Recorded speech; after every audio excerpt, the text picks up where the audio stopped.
Zomulungi yeekumira ku munnyo. Eno yo program Tambula n'okumanya nze kisa kyatagenda nga ndi n'omulungi Susan Makula Bujjingo. Program eno ekuleetebwa Stanbic Bank. Baleeta enkola ennyangu ennyo eya FlexiPay ng'eyanguya obulamu. Teweetawanya genda mu banka kusitula nsimbi ogende musima yagala kusasula URA. Onoonye ofiisi za umeme ogende ate ku mazzi. Kwata simu onyige *291# osasule buli kyonna ky'oyagala okusasula ng'okozesa enkola ennyangu ya Stanbic Bank eya FlexiPay. Stanbic Bank it can be. Stanbic Bank elungamizibwa banka enkulu eya Uganda ng'ate ne ssente z'abakasitoma zikumibwa ekitongole ki Deposit Protection Fund of Uganda okutuukira ddala ku bukadde 10. Amateeka n'obukwakkulizo bigobererwa. Tukoleseza ddala eyo yennyini FlexiPay tuzimbe ennyumba ya Mukama. Kwata essimu onyige *291# omale olonde option number 2 egamba pay merchant, otekemu merchant code eri M070, omale otekemu omuwendo gw'ensimbi gweyeeyama ogwa buli lunaku. Bw'omaliriza oguteekamu otekemu reason, church oba HPMI oba Pentagon. Omale onyige number 1 to confirm, omale otekemu pin yo. Weebale nnyo, weebalire ddala okuzimba ennyumba ya Mukama. Nze kisa kyatagenda nkujjukiza ndi n'omulungi Susan Makula Bujjingo. Tugenda kutambuza mu program Tambula n'okumanya. Tuli ku lifestyle. Twayogera ku massage, twayogedde ku sauna. Tuleesa akapya. Katulamuseeko atubuulire. Wasuza otya atuwuliriza, weebale kubanga oli ku munnyo, weebale kutwagala, ate era n'ennaku zo zisemberera ddala. Ennaku ze tugamba eza Good Friday, tugenda sula mu kusaba. Ate Good Friday tugimala tugenda banno mu kisiibo. Musumba yagambye ajja tubuulira oba Easter tetuusiibe. Naye abamu abakyala tusiiba mu masepiti, eno weetalaba okomba ku munnyo kazaali kanoze. Naye Mukama akikubalira. Ekisiibo kya Easter. Ekisiibo kya Easter era ne ku church waga. Musumba yandigize Mukama kwa. Dispensation. Musumba tusaba dispensation kwolwo. Atuwemuko. Dispensation eyolwo. Naye twebaza Mukama Katonda byonna bibawola obulungi obwaba abamwagala. So tumwebaza nti atuwadde n'akaseera akabeera nga tusobola nokirowoozaako. Waliyo omuntu ng'emmere talina ng'asiiba oba ayagala oba tayagala ne wabaawo oli agirina obulwadde bumulemesezza okulya. So tubyebaliza Katonda nti atuwadde obusobozi bw'okusiiba, atuwa obusobozi bw'okulya. Ekyo nakyo kikulu. Amiina. So mu lifestyle yaffe twagala okwogerako ne bamaama. Bannange tulina pressure. Pressure eyo eva mu bifo bingi, eva mu society mu bantu betubeera nabo, batuteeka ku pressure ey'okufaanana. Kyo kye bayita obulungi. Nti bwe tunuulira abakyala tulina bwe twakula. Twebaza Katonda abakazi engeri gye yabatondamu, ne bw'ogamba nti omuwala ono talina ffiga naye era tafaanana musajja. Abasajja balina engeri gye bafaananamu, enfaanana yaabwe yo eri awo bwetyo. Nalabako lumu enjiri y'omugenzi omusajja Miles Monroe ng'ayogera ku bisiyaga.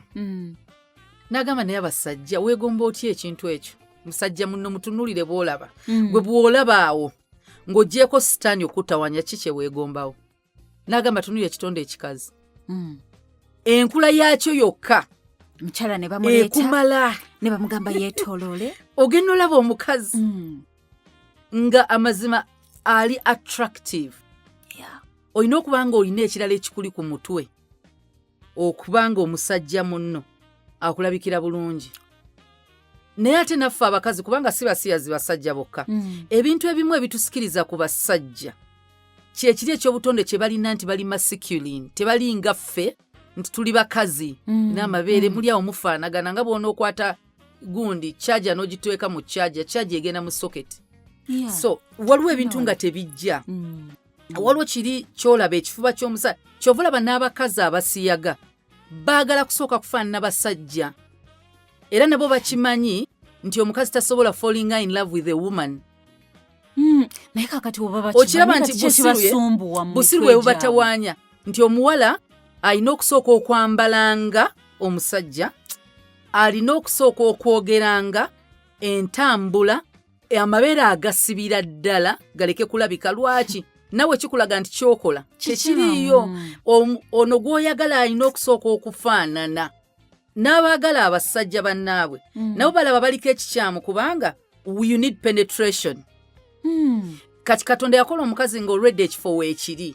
kati since tikiri weird olina onnoonya eniholo omusajja gy'alina weekanga era osodomizinze so byonna era bogenda obbiraba n'omusajja gwe basiyaga ayina okusooka okunoonya features z'abakazi bamusiyage kale wulira bwe muba mulyokke lwaki mwefuula kubanga omusajja gwe basiyaga ayina okutambula ng'omukazi ayambale ng'omukazi bamuteekemu eddagala erimugeza amabeere akole enviiri it's perversion so ffe twebaza mukama katonda naye ensi pressure ey'ensi erina bwetandika okulowozesa nti tomala bwoli pressure in society katonda kyova olaba agamba do not be conformed to the standards of the world kubanga ensi buli lunaku esobola okuteekawo standard eya beauty waliwo etwakeera nga bagamba abakazi abatono balungi ne balima ne bagamba abakazi abanene ne bagamba ebikazi ebinene ebyo kina bannange ng'abakazi abanene batraininga buli wodda kavi waliwo bagamba nti abakazi obutono obwina obutini bulabika bulungi kati nyashi enjogera eriwo nti olina okuba nga olinako ne bamala ne bagamba abakazi abobeera obutini be bakola ne bamala ne bagamba ate abatalina nyashi mbatumiddeko abafaanana twetumire twafaanana bataata baffe so ojja ssanga nga bagamba nti omuwala alina ebbere eddene kati yaaliko waliwo bagamba amatono nga buli omu ayagala alisiba erikogge ne bagamba amanene n'osanga buli muwala aligeza ekitegeeza standards ezo bw'ozitambulirako tosobola kuliivinga bulamu katonda bwe yakutondera kuliivinga nti ogenda kwekanga nga weekyusiza ensi eringa ntaana tekkuta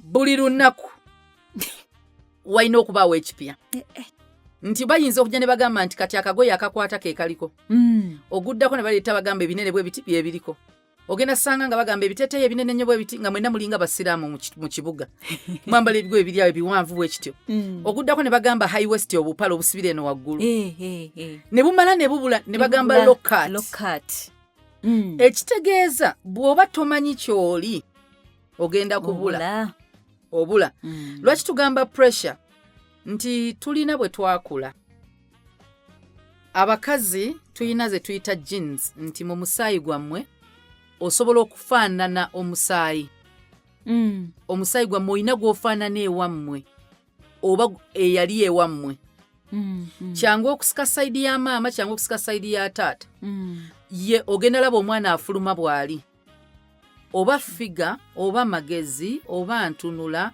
oba ki jini zikola kinene ku nfaananayo era kyangu okusanga maama we yakula alina hips alina biki byonna byonna nga taata yawasa maama amuzaalira abaana ba hips abaana bo ne basika senga atalinako wadde oba muganda wa maama nga tebasise maama so omusaayi guno gusobola okujja ewa jjajja ne gusika jjajja oweeri najja n'abeera ng'afaanana omwana kyobola ojja ssanga bagamba tafaanana maama we tafaanana taata we naye afaanana jjajjaawe kati emibiri gyaffe gisobola okufuba ne shape okusinziira ku jeans then shape waliwo ejja olwa lifestyle bye tulya ne bye tunywa omubiri ne gukyuka ndya kyensanze sifaayo siregulatinga okukakana ekiwato mulinga mupiira ogw'emmotoka tewaliwo oyawula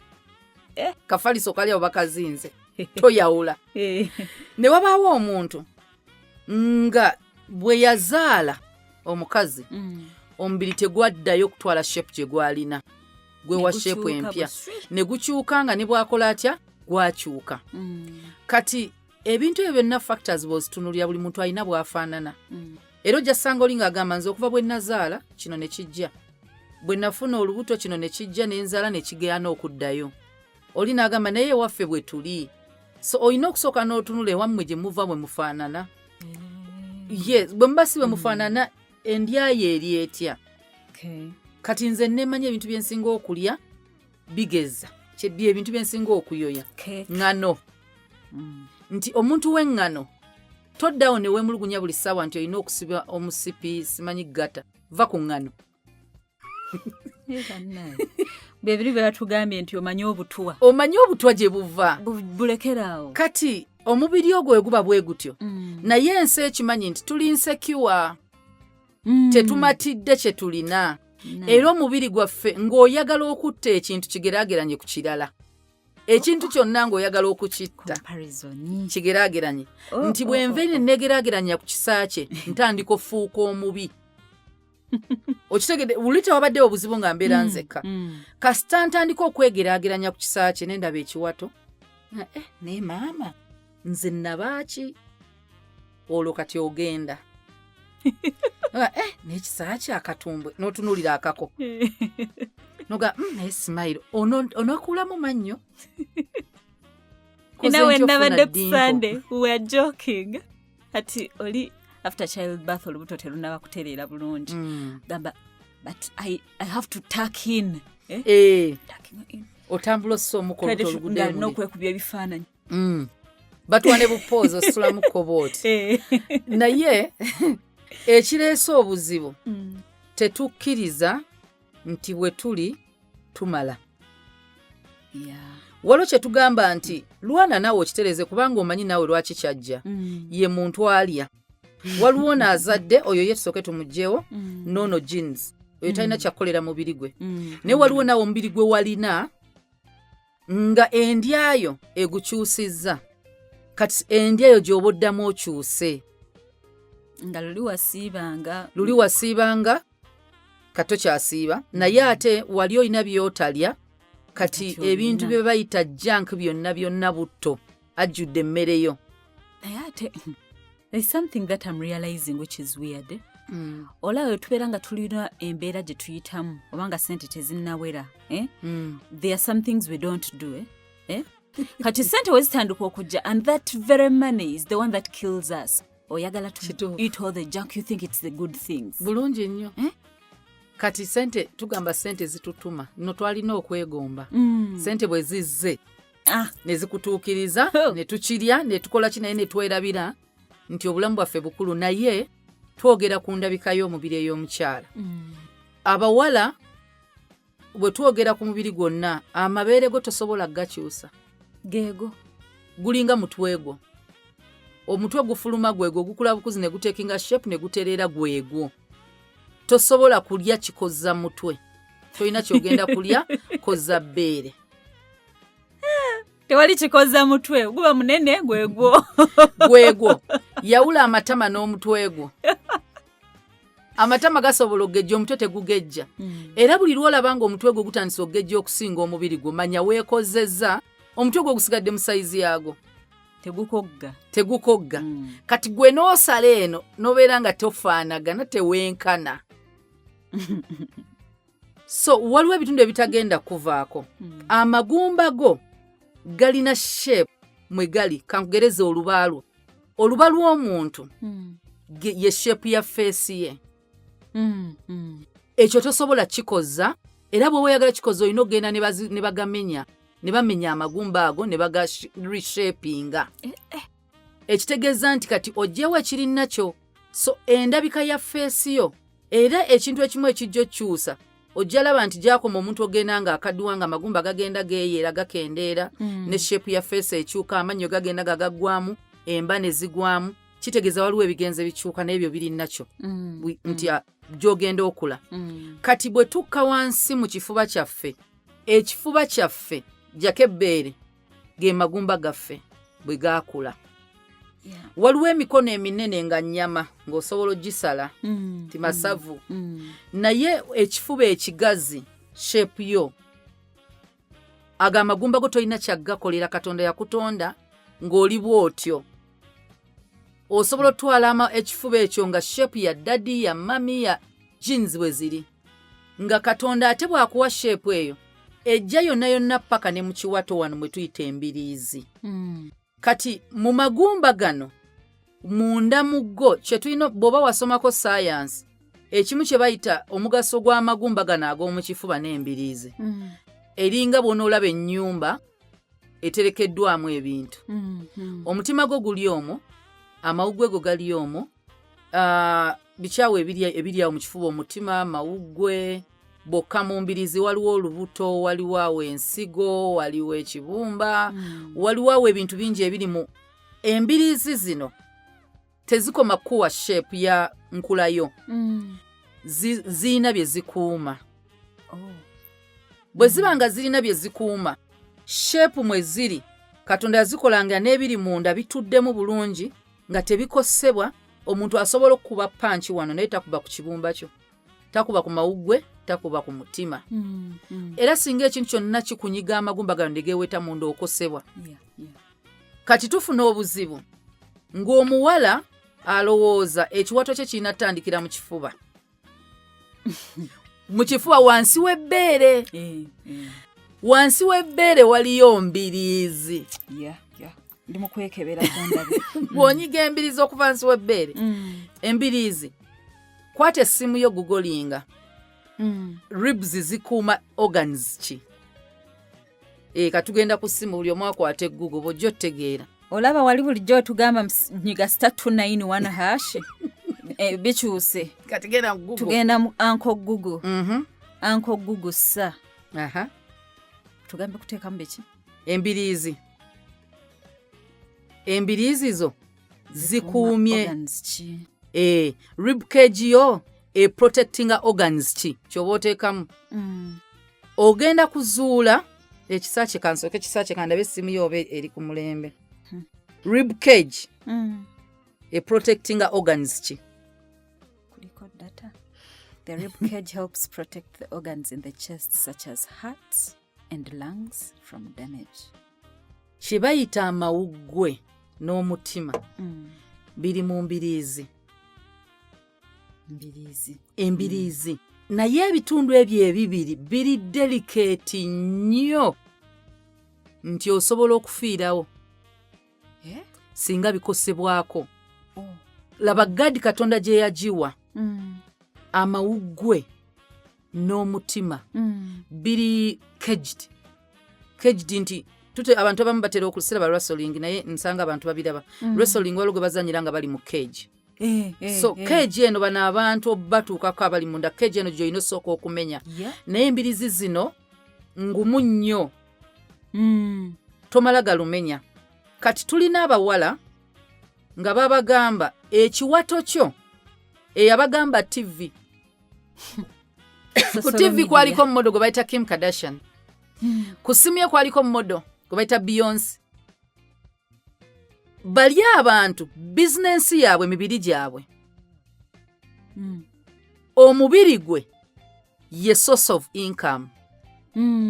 Nti nalabako omukyala amabega sijjukira mwaka bamuyita Jennifer Lopez.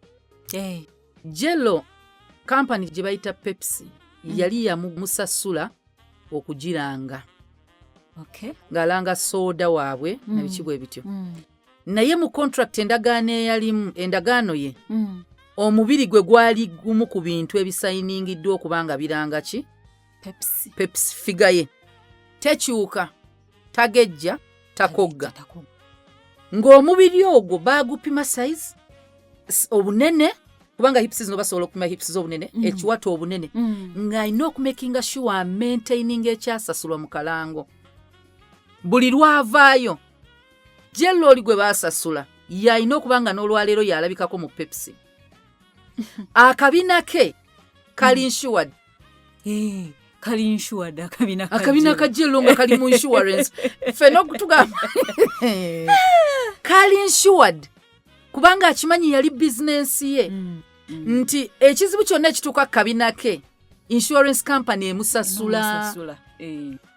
Compensating kubanga aba agenze muloosi. Nga ffe wano tusasula company nti omuliro gukwata ogudde muloosi ne bakuddiza sente business neddawo. Oli bamuddizaawo sente. Singa akabina ke katuukibwako ki? N'ekizibu kye bitera ogwa kabina. Nti bamukubye empiso neekubawo ekituli. Neekubawo ekinnya. Yafunye accident ne basala. Nti oyo omukyala bw'abanga alanga asobola okulanga buli kintu kyonna ekinyumira omubiri gwe. N'olowooza nti kyalanga kye yakozesa okufuna omubiri gwe. Naye ng'ate omubiri baamusanga nagwo. Kizibu okusanga kampuni eziranga ebizigo nga zikozesa gwe bajjanjabya olusunaatereera. Oli ajjango redda byonna birina. N'abalanga oba byanviiri bagenda kukozesa omuntu gw'omala kikozesa okuzuula oba kikola.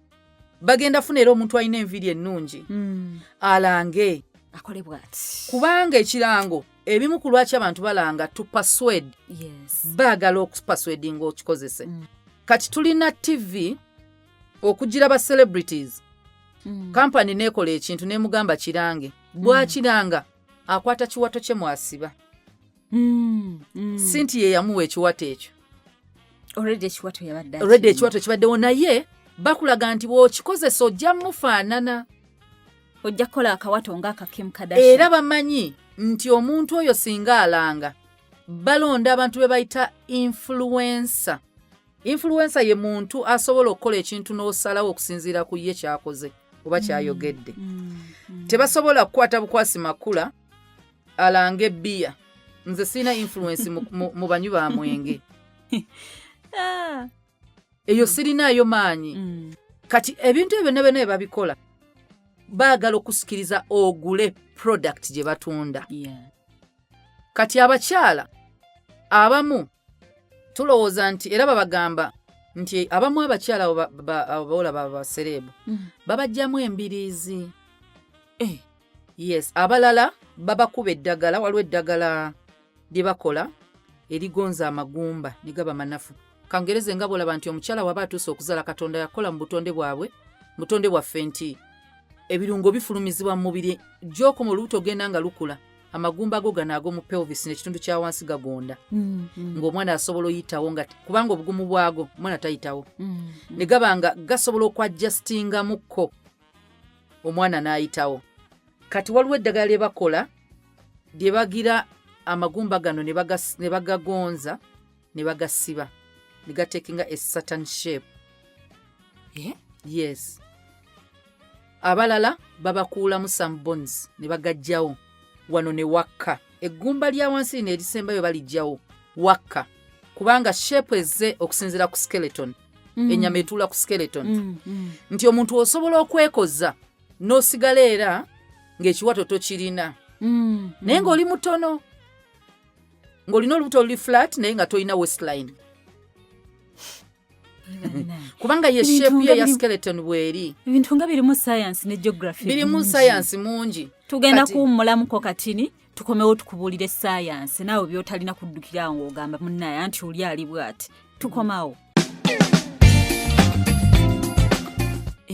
bannaye nze bambuulidde ekintu ekinneewuunyisizza abantu babajjamu embiriizi babajjamu embiriizi abantu be bayita ba plastic surgeons plastic surgery kitegeeza olaba n'ogenda ne bakukyusa omubiri gwo kyoyagala shape gy'oyagala ofune ku mubiri gwo basobola ogikyusa nti nsobola ovaano ne ŋŋenda ebbere ne balikyusa ne baligeza oba ne balikoza ebbina ne baligeza oba ne balikoza olubuto obw'ekityo ebisambi basobola okujja amasavu awala ne kati nga wala basobola okugajja ku lubuto ne bagateeka mu hips badde bateeka mu kabina abo bonna ba plastic surgeons nti buli kimu osobola okukikola kati waliwo plastic surgeon tekitegeeza nti bakyusa abantu mu ebyo byokka ne tulaba abantu nga bayidde acid abo bonna ne baba abantu abakolako baddewo those are plastic surgeons ennaku zino abakyala abasajja bennyini waliwo surgeon ali mu Uganda bino abasajja bamusazeeko obusajja babuzaako bwe bityo oba mukyala byonna byonna plastic surgery mwe bigwa byonna bigwamu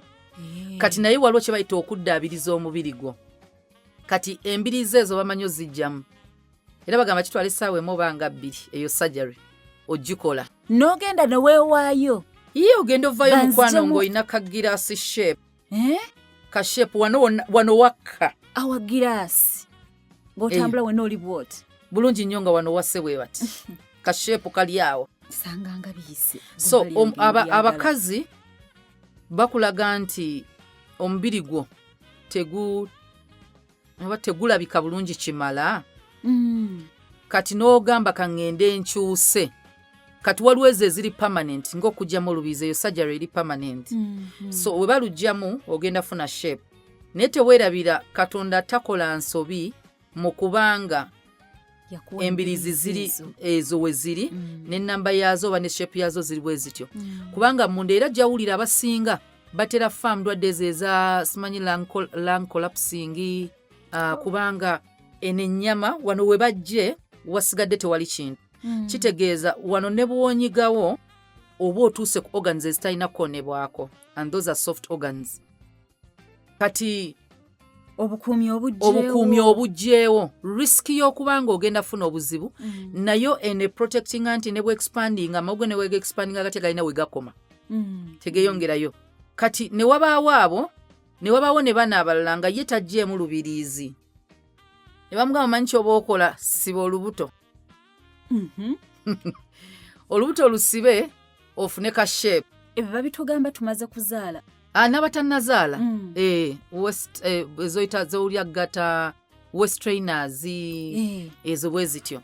Gata katugize mu lulimi lwe tusinga otegeera baffe abantu nti gata baziyita gata. Oba bw'oba tokosezza gata zino enzungu ogenda kukwata ekigoye okisibe okimyumyule paka wekituuka kashepu kogamba nti kati awo kinkutte ntiye awo we basibira. Kati kankugereze kwata baaluuni gifuwemu omukka bw'omala ogifuwamu omukka ginyige wakati sibawo wakati mu baaluuni okiraba nti egenda bulginga wansi ne waggulu bwe babeera gye bayita figure 8. Omuntu ojja musanga alina akawato kalinga kawasipu y'ennumba ng'alinga nnumba wansi ne waggulu munene nga no wakati ng'asibyewo. Kati ekintu ekyo ekitegeeza mu lubuto lwaffe wano we tusiba mulimu ebinywa, mulimu muscles, mulimu membranes eziprotectinga obububi obuprotectinga organs eziri wano mu kiwato ne because toyina pressure gy'oteekawo biri safe era byonna bibeera mu bifo byabyo. Bw'oba weeyongeddeko olubuto ekiwato wandibanga kiriwe kiti bw'ogejja olubuto oba ekiwato ensigo zo tezigezze ekibumba tekigezze ebyenda tebigezze nabanayo tegezze ekibumba byonna biri pancreas eri mu normal size. Ekikuleetedde ogejja olina amasavu agagenze geeyiwa mu lubuto ne organs ezo negenda ngo expandinga. Kati gwe n'olowooza weetaaga obbisiba ofune ekiwato wabula buli lw'osiba manya ogenda ku achievinga kye tunagamba temporary structure. Awo bw'osiba tugenda kiraba era gata zino jjukira bazambalira ne mu ngoye. Nze waliwo omuntu gwendaba ne mmanya ali mu gata eno waggulu asituka bw'ati waggulu asituka omulaba ng'eno ali uncomfortable wano wasituse waggulu eno wansi akawato balina bakasiba akabina ne kabanga baana abawala tubonye mu nsi eno nga twagadde ebirungi. Kati buli bw'osiba bw'otyo nga bw'okutte ebaaluuni bw'okola nti ebitundu biri eby'omunda tebisaze bisigaddewo wabula kyokoze bw'eba baaluuni kwata baaluuni ogiteekemu amazzi osibe. Kati amazzi gali munda katubaleze organs zo buli w'osiba kyokoze oshiftinze ebibaddewo ebimu bikka oba ebyambuka kyoba okoze omubiri gwo byenoonyezza. Kati obinyiga obicompressinga ne because binoonya we bituula we binaafiitinga bimuvinga. Corset kyekola oba gata kyekola oba westrainer kyekola emuvinga ebitundu ebyo. Kati gwe tosobola kiraba nti bizze waggulu naye woogenda otegeera nti bizze waggulu kwe kubanga oli uncomfortable ng'owulira ekintu nga wano tosana bulungi n'otandika ofuna ekikeeto kubanga munda eno waggulu mu rib gy'obyambusa wali ebibadde bibeerayo tebivuddeewo. Kati oyongeddeyokko ebirala obifuutiise kati ebirala bikka.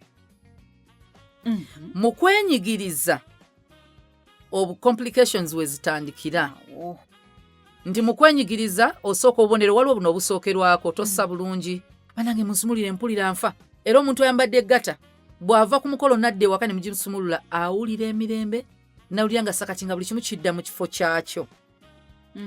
Bwe biba bitambudde ng'ogyambadde abamu bazisula namu byonna ebiseseetusa okudda kitegeeza functioning yaabyo gy'osoose okukola ki okukosa engeri gye bigenda okukolamu naye space temala. How do you sleep with that discomfort? Gwe nkugambye obulungi buluma. Olina okubanga obulungi kye bagamba buluma kituufu buluma okuggyayo kye walaba ku TV. Abaana oluyimba bayimba bituufu. Obulungi bunnuma nze tebunnuma mundeke.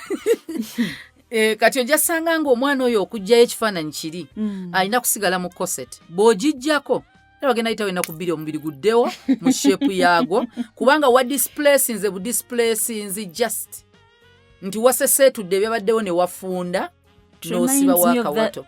Our teenage years, adolescence, S2, S3 awo. Pressure ye S2. Abaana ngo mukwata tawulo. Nsaabikola. Ati neosika omu n'akwata eno mulala n'akwata eno. Akabuto katini. Goli eno oli wakati. Ne basika. Kisache wakakola. Saabikola ndabirawo. Kisache. Pressure ya senior. Omanye ebintu ebyali byagaana. N'ekisooka wali mutono kubanga ndaba omubiri gwo bwe guli. Olaba nange nali mutono nnyo kati ng'ebyo babikola ffe tuyambako okusika. Bamanyi n'okwongerega mu ggwe nga bwe twafuluma mu geeti ze Namugongo waliyongerako bongezi nviiri. Tolina kye wakyukako. Kati abantu abamu bingi nnyo be tukola mu buto nzijukira nga tuli bawala nga tufuna enfuuyiriza ozimanyi. Tuziteeke ku mabere ga sune naye nga kazimba buzimbi ka inflammatings nga teri abalina amanene babagamba teekako omulawo. Pressure yali banange pressure eri ku mwana omuwala. Omwana omuwala okuva obuto pressure weeri. From the moment you're born. Oyina pressure eri awo. Ate kati abazadde bagisussizza nti abaana abo basiba embira mu kiwato ng'omwana abe n'ekiwato. Pressure embira teziwa mwana kiwato. Gwe muliisa olabe.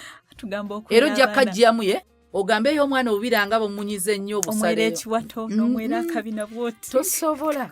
Nze kye nakkiriza jeans nkulu. Naye nga jeans ozitadde wali amagumba g'omwana galina shape gye gagenda okukola. Mpozi nga ge munyiga gafunde.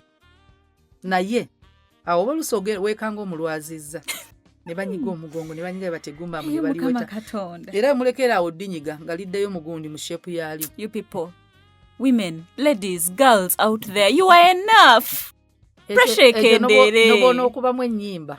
N'okuba olw'Oluganda, Oluzungu, Olw'Olusoga, Olw'Olugisa, tebajja bitegeera. Kapulesa ng'esukka. Olina kukola kya bulijjo mutirabika bulungi. Ate era tujja laba nti waliwo ebintu ebimu ng'olina kubizuula nti tebikunyumira. Nze nnina engoye zitanyumira. Nyambale high waist jean trouser nfaanane ntya. Naye sikulabangako ng'oyambadde trouser.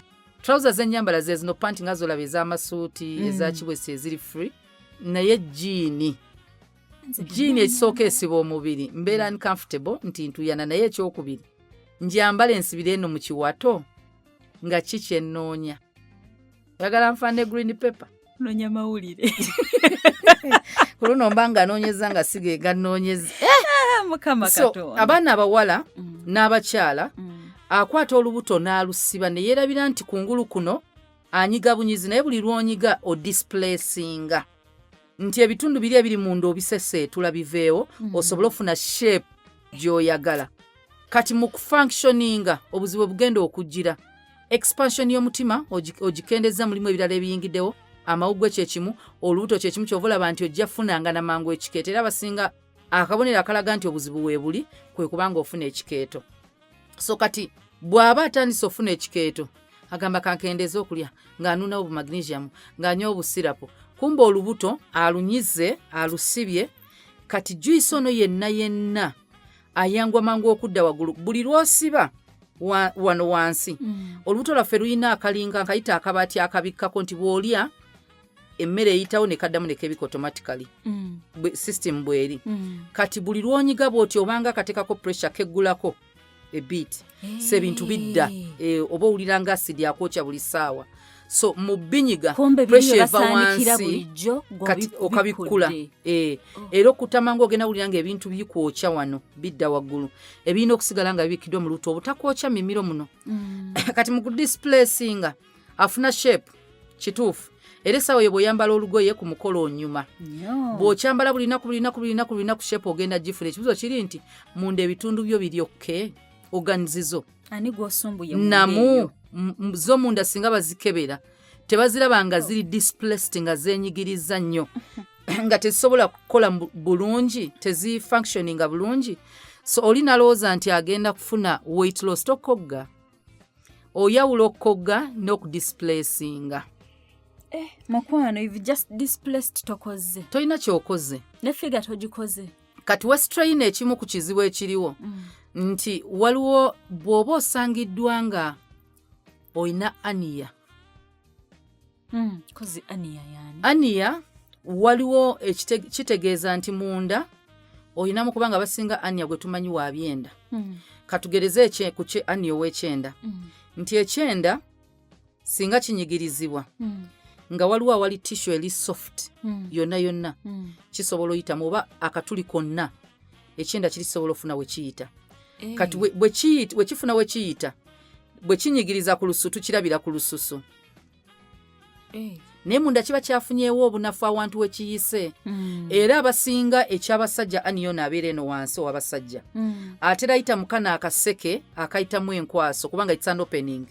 Kasita ekyenda kifunawo we kiyitira gap yonna yonna. Kyonga kitambula. Mungi mbaana kubanga abaana munda tissue zaabwe zonna zikyali soft. Zisobola oyulika busobola okukola ki bukyali. Nti omwana bw'aba genderera bw'oba oli okola namba 2 nga wekkama ye kyekimu ng'okaaba. Bw'oba okaaba oba ng'osese nnyo maso z'oluto zeesiba. Wali ekigenderedde. Maso zino bwe zeesiba ebyenda bino biba ku pressure gye biteeka ku mubiri.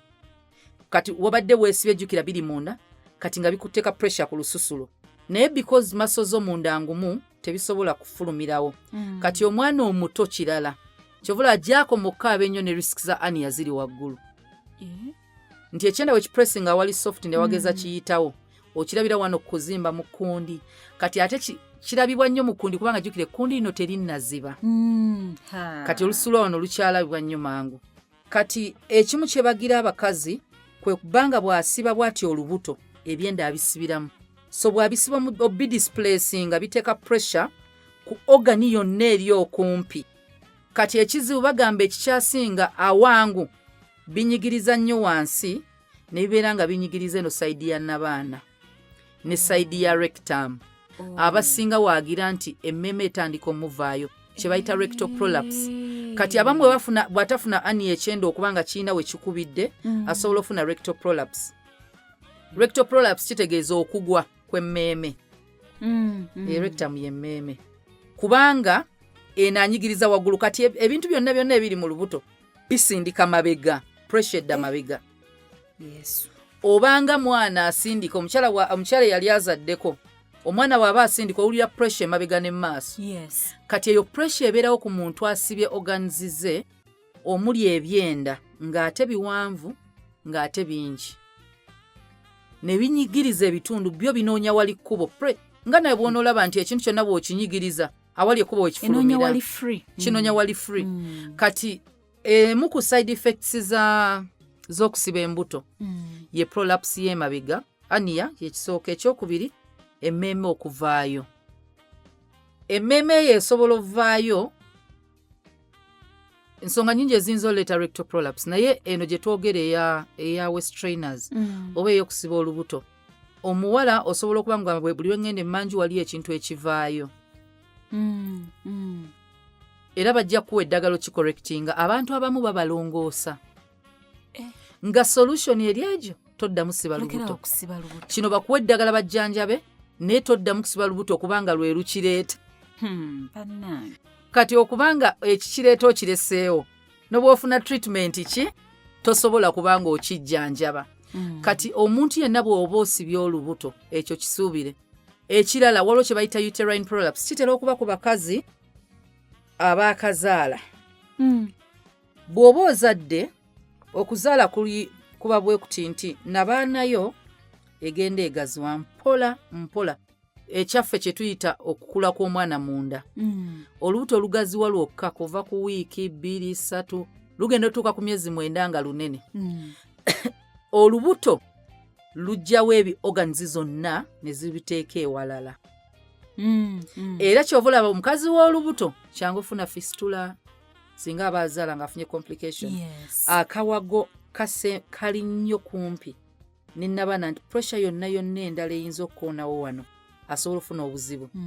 Naye organs zino zimuvinga mpola mpola. Kyova olaba discomfort ng'oli wa lubuto eba nnene nti bw'oba baka mu side tossa bulungi bw'otunula waggulu tossa bulungi bw'olya emmere olya katono naye tekagenda nnyo ekikeeto kikuluma lwaki omwana ono ye yabimuvinze naye Katonda yabikola nga biri gradual tebigenda mulundi gumu ng'owaggata kye yeekoze kati gwe ebibyo omwana aseseetula mpola ne bigenda nga nabyo bennyini bimanyira obutaba wali we bibadde omwana asobola okukuliramu eyo space kati omwana bw'omuzaala n'afuluma mu lubuto nabaana ne bange eddamu econtract ng'ejjukira kibadde kigaziye ng'ekisawo eyiika omulundi gumu nedda nga tennaba kutereera kutereera kwenegamba nti kati shepu yayezzeewo eba mu shepu naye nga bonoogamba nti olugoye olubadde lulimu ebintu oludda bwe lutuba terunnatereera naba naye omukazi ne organs zino tezigwa mulundi gumu oyinza n'ofuna obuzibu zidda mpola mpola mu kifo kyazo nti olubuto we luvuddewo omwana bw'avuddewo nga zitandika okutekinga their space kati n'ebirala ebigenda bitekinga space n'abaana oyina oggiwa obudde okutereera eddewo nga bwe yali kuno kwolaba obunene bwe tuba nabwo tubadde tulya buwe buwi time aha olubuto okusigalawo ne lweyongera n'oggejja si nti nabaanayo teyaddayo walya time zifo ng'omaze okuzaala ng'olinga lowooza nti okyaliira babiri oba omanyi olubuto luno lubadde lufunze ng'olya katono katono katiraba bwe ludda mu shepu yalwo noddayo okulyanga bwe walyanga nga toli lubuto ekisawo kijjulira eddala obulira nga ali empty kati luzzeeyo lutekinga shepu yalwo kati mu kubanga ebintu bino byonna biddayo teweetaaga kusiba kubanga buli kimu tekinnadda we kirina kubeera tobisibira gye bitaalina kubeera wano wensiba gye bibadde bisengukidde nnyinza okubikwatirayo oyinza obikosa era osobola okwekosa ago bagamba nti at least weewe weeks 4 gwe mwezi bw'omala okuzaala weewe weeks 4 basuubira okuba nga omubiri gwe mu weeks 2 gurecoverinze naye tonnawona si buli kitundu kyonna nti kiwonye kati mu weeks 4 bagamba buli kifo kiba kizzeewo kino kyolaba kuno okulagayo okuli ku lubuto lwo kubanga kiri kibadde kisawo nga kirimu omwana ne kivaamu omwana omulundi gumu okwokulebera kubaawo naye emaso zo zimala ne zitandika okuddamu ne ziguma kati kino ekinywa ky'olususu